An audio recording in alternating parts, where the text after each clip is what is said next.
The Premier League starts on Friday! Woo!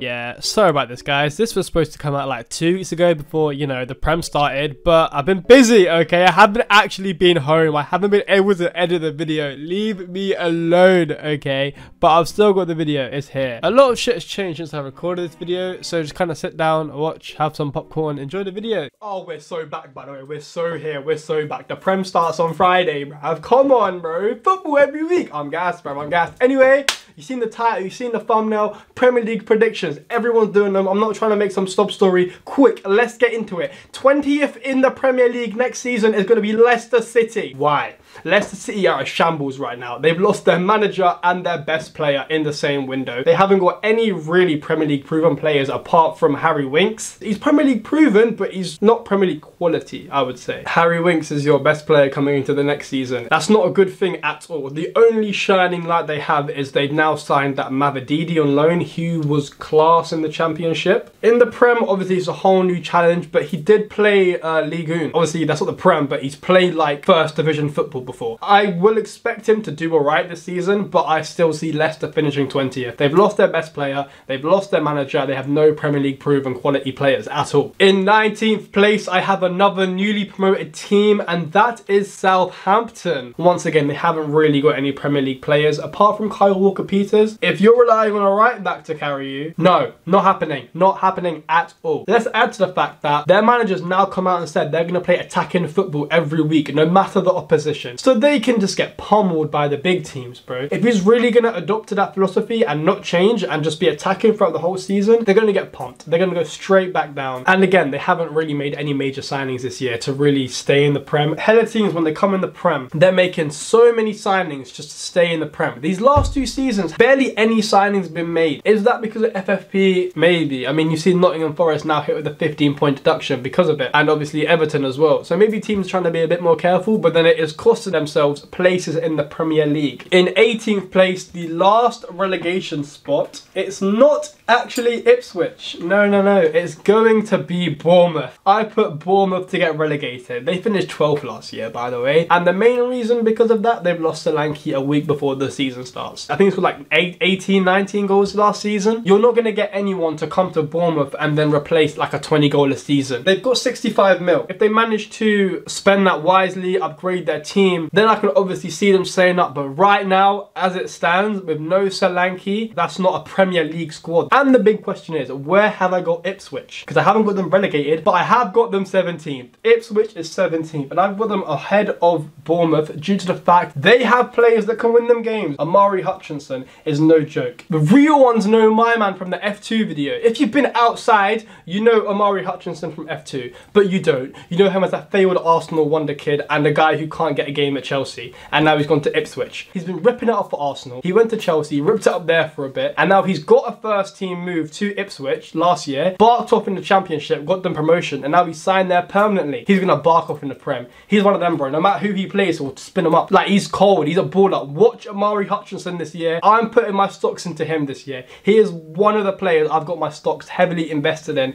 is Amari Hutchinson. In 16th place, we have Nottingham Forest. Just about escaping relegation once again. I think you've now given Hudson-Odoi and Elanga a year at first team football, which is what they've needed. They're gonna cook. Hudson-Odoi, another one. I'm putting my stocks into him this year. He will get, I'd say, 20 goals and assists in the Prem. 20 GA in the Prem, I think he will cook this year. He is probably the best academy footballer in the last 10 years or so. Bro, Bayern wanted him to replace like Koeman or something. Like, you're saying now he's not good enough for the Prem. He's going to cook this year, bruv. He's finally had an injury-free year and he's back up to it. He's got a whole pre-season now. Brother's got blonde hair. He's going to cook. He's going to cook, and please can we not forget my boy Gibbs White in the middle, the most underrated player in the Prem. Whenever he plays, he'll drop you 8 out of 10. He's playing for Nottingham Forest, one of the worst teams in this league. No matter who's the manager or who's playing, for some reason they just perform bad. But he is one of the reasons why they will stay up, because he's their catalyst. He will win a game by himself, the crown jewel in that team, and they managed to keep him for another summer. I'm surprised no one really went in for him. A team that definitely has not got better quality than Nottingham Forest is now Wolverhampton Wanderers, my boys, hometown.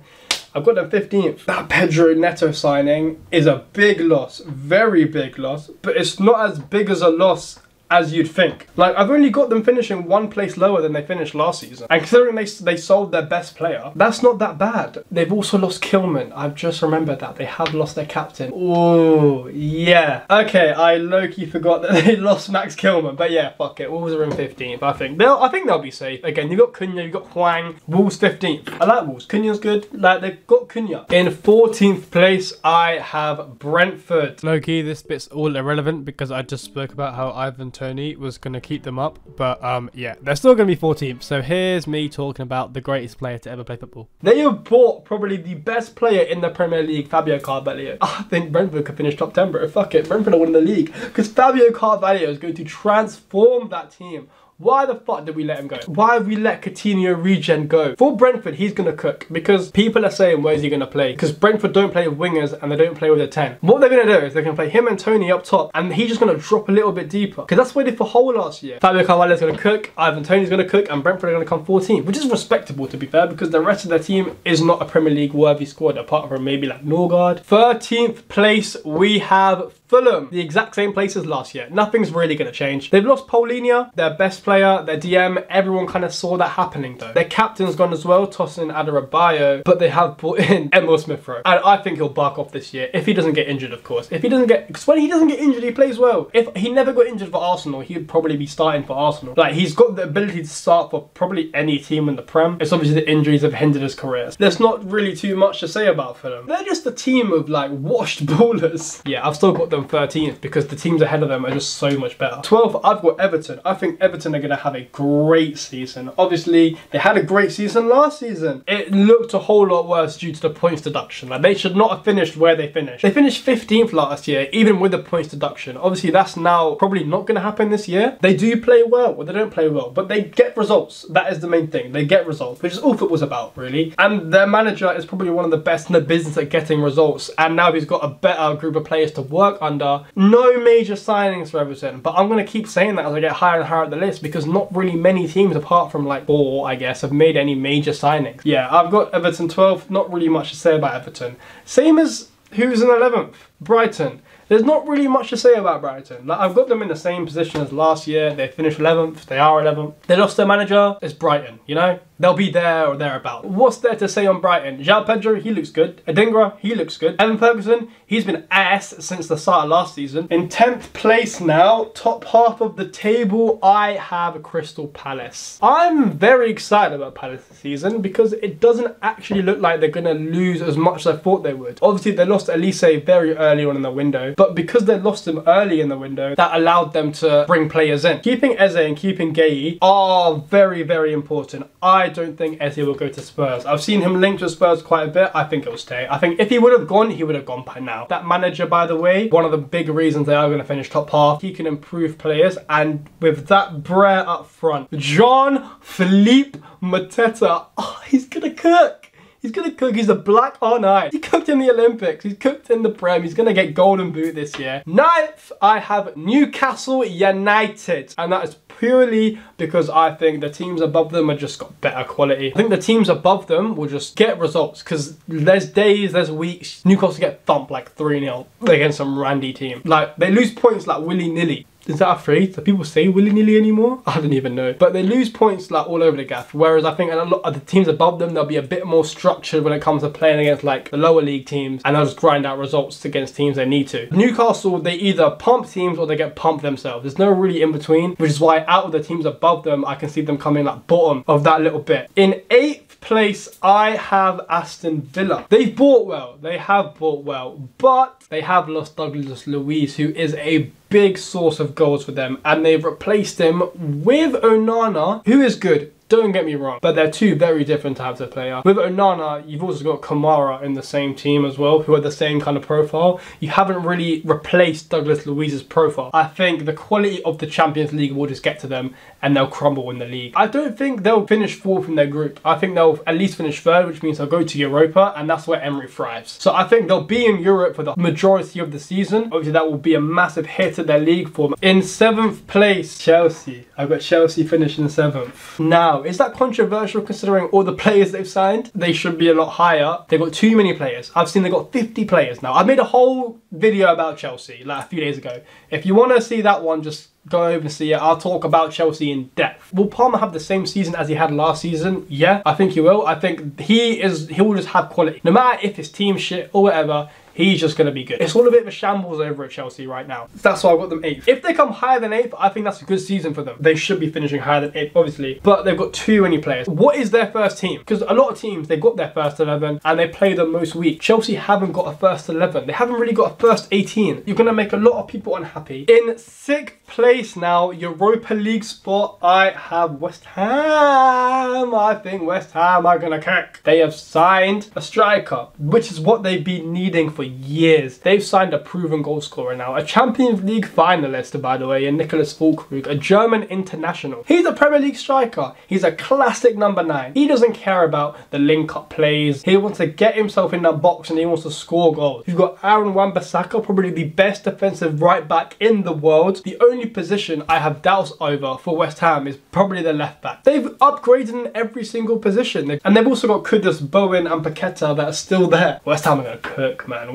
I'm looking out for West Ham this year. They're like one of my teams to watch. In 5th place now, I have Manchester United. Up 3 places from last year. They're not going to have a season like they did last year. Not a chance in hell. Hoyland's got another season under his belt. Garnacho's got another season. Kobe Mainoo has got another season. Rashford had a bad season last year. Automatically means he's hitting 30 Premier League goals this year. The only thing that's holding them back is the brother at the top, Ten Hag. Why have you got him still, bro? Top 4 time. 4th place. Have you got Liverpool, man? Liverpool will still get top 4 next year. When I say they're going to get top 4, I think we'll just about hit top 4 because we haven't made any signings. There's no reports coming out. We're not going to make any signings for the rest of the window. So we have the exact same players as the season from before. Because yeah, we've signed that Mama Shadili guy, the Valencia keeper, but we're sending him on loan for 2 years. That's not really going to do anything for us for this coming season. We've lost our top targets of Mendy, who went all summer for, and now he said no at the last minute. We're scrambling for players. Salah's last year contract, Trent last year contract, Van Dijk last year contract. Trent and Van Dijk are the 2 I need to get signed up ASAP. But I do see Liverpool having a good year, only because the players they have will just improve. Like Klopp's left Liverpool in a very good state, a much better state than Fergie left United, and a much better state than Wenger left Arsenal. He's got players there that can kick on this season. 3rd place. It's going to be Tottenham, man. It ain't going to be City or Arsenal. It's going to be Tottenham. Tottenham are not finishing in top 2, but they're coming 3rd. I think they're going to have a very good season. I think they've signed very, very well. They've also signed for the future as well. They've now bought a £60 million striker, Dominic Solanke, who will score 20 goals in the Prem this year. He's not going to do worse than last year when he's playing with that confidence with better players as well now. And people seem to forget Tottenham last year went the first 10 games unbeaten. Now it's for the top 2. Who do I think is finishing 1st and who do I think is finishing 2nd in the Premier League 2024-25 season? In 2nd place, I have